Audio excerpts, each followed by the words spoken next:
Ganito malapit ang holiday season, kabi-kabila na naman ang handaan at kainan. Ay, naku, masarap sa pakiramdam na maraming pagsasaluhan pero wala nang mas higit pa kung sama-sama ang pamilya. Yes, diba? Apoyakim. Abay, lalong gaganahan sa ibibida natin ngayong araw dahil kulay pa lang, katakam-takam na. Yan ang kwentong inalam ni Nico Wahe. Ang Christmas capital of the Philippines, hindi lang sa kumukutitap at naglalaki ang mga parol kilala. Nagniningning din ang kanilang hapag ng makukulay at malaparol na pagkain. Ang pagkalagkit-lagkit na bringhe at kabalansian pie.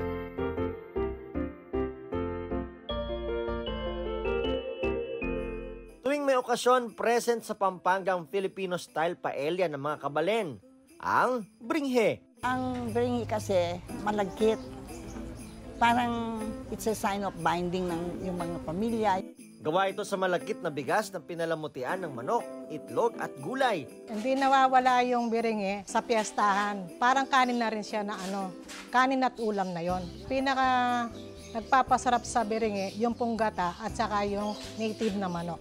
Impluwensya ng mga Kastila ang bringhe na may spice o pampalasa na saffron.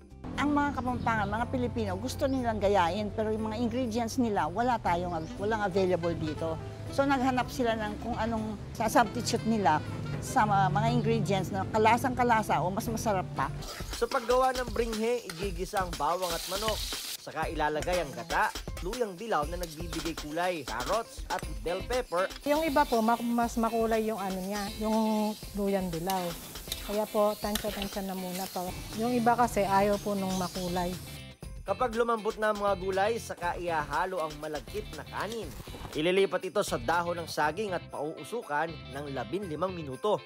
Kapag nagtutong na ang kanin, papaibabawan ito ng nilagang itlog, carrots, bell pepper at pasas. Bring out the bringhe, everyone! Magata siya, medyo maalat dahil dun sa gata. Pero masarap siya. Star naman ang hapagkainan ng inimbentong panghimagas ng gastroenterologist na si Doc Leonardo, ang kabalansian pie. Noong 2016, pagkatapos ng misa, ang anak ko at ako, usually mabibili kami ng mga kakanin at saka yung mga delicacies ng kabalansian.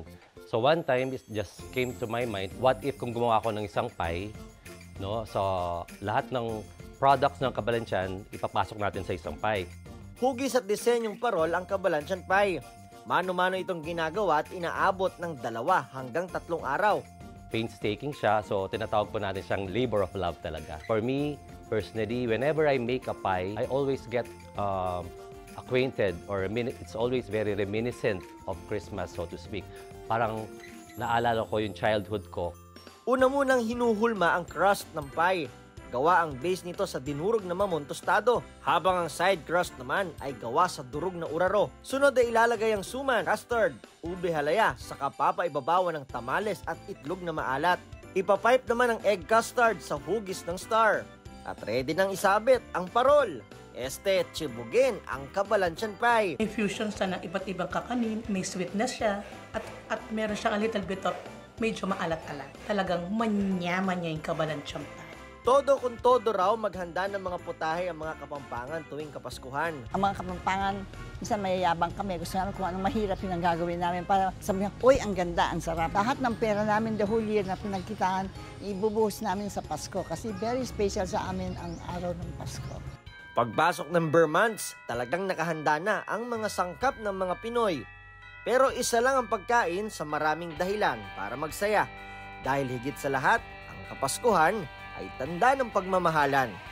Ako si Nico Wahe at yan ang kwentong dapat alam mo.